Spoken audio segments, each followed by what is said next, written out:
Assalaamu calaykum waraxmatullaahi tacaala wabarakaatuh. Soo dhowaada saaxiibada aan ku midownay barteena YouTube-ka Maashil Media. Dadaal iyo waqti waxaynu ku bixinaa xirashada dhar qaali ah uguna quruxda badan, balse waxa aynu is-ilowsiinaa beddelista dhaqamo iyo caado guracan. Ma ogsoon tahay in weelka qaaliga ah una marnaba samayn cunto aad u dhadhan macaan? Caqabaduhu geeri iyo dhimasho ma keenaan, balse waxa ay sabab u noqdaan in ay idlaadaan nolosha adiga oo ka dhaxlaya murugo iyo walwal.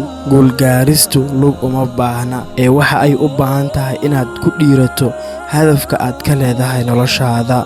Niyad wanaag ula dhaqan dadka, wanaagoodana baahi intaad xumaantooda saadaalin. Hawlo badan ayaan dib u dhiganaa innagoo leh wakhtigii habboonaa ma aysan ahan hadda. Wakhtigaasna waxa uu noqdaa mid dhalanteed ah, lama qaban karo. Ereygaas ka saar maskaxdaada, dibna yuun ugu soo laaban noloshaada.